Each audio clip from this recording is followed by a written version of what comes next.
Hey, what is up, guys? So with the Marvel Cinematic Universe successfully putting out its 13th film, which was of course Captain America Civil War, all things are looking bright for the future of the comic book universe they have established ever since 2008 gave us Iron Man. And of course, this past weekend we had Captain America Civil War after only 2 weeks amassed $900 million plus and is on its way to crack $1 billion by the end of next weekend. Now, what is significant about Captain America Civil War is that it propelled Marvel and Marvel Studios / Disney to be the first ever franchise to crack $10 billion.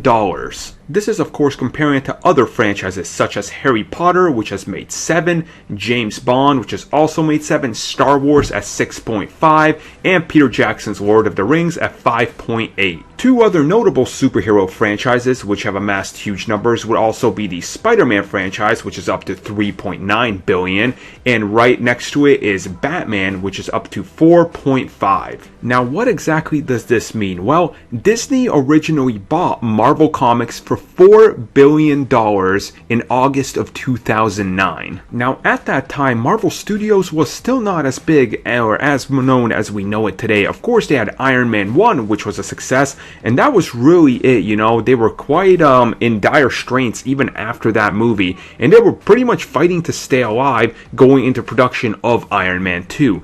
Now, when Disney jumped in there, obviously the deal was struck, and Disney oversaw the rest of everything that was happening. Kevin Feige was put into the head spot, and they made the vision for the Avengers. Few years later, history was written when Avengers released and changed the face of Hollywood forever, and now we're here reporting on this. Now, obviously, the biggest earning franchises in this are, of course, going to be the Avengers franchise, Iron Man, and Captain America leading the forefront. But there are a few surprise hits, of course, that came out during the time, which, of course, would be Guardians of the Galaxy, which absolutely demolished box office, almost past anybody's expectations.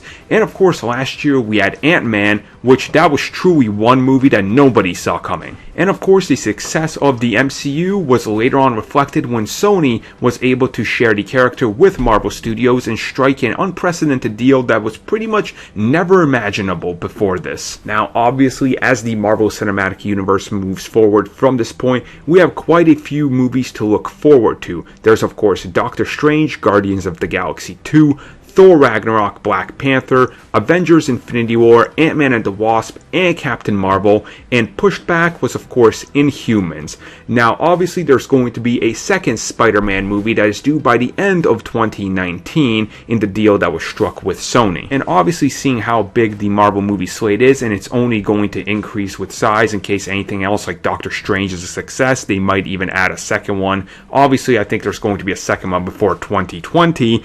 You could see that the Marvel Cinematic Universe is currently on track to top $20 billion within the next 6 years. And obviously, when you look at this, there are quite a few movies that are going to be the big action, hitters that are going to be drawing everybody in. Of course, Guardians of the Galaxy 2 is already being projected to top its original and possibly make $1 billion. Now, outside of the Avengers, this would be the first time a MCU movie has crossed $1 billion without being one of the third sequels, which of course refers to Captain America 3 and Iron Man 3. And along with that, we of course have Avengers Infinity War and Avengers Infinity War Part 2, which of course I should note will probably be retitled. But looking at each one of those movies, which are early projections already going up there with the original and Avengers Age of Ultron, it's probably safe to say that one or both of those movies are going to top $1.3 to $1.4 billion. So overall, the Marvel Cinematic Universe looks like it is going to be paving the way for comic book movies for another decade or so, and the way we look at the box office can clearly say that people are not getting sick of these at all, and they're just going to keep watching them if they keep putting them out and making them good. So yeah, $10 billion. Who would have thought that Iron Man and the Incredible Hulk would start something this big and this special?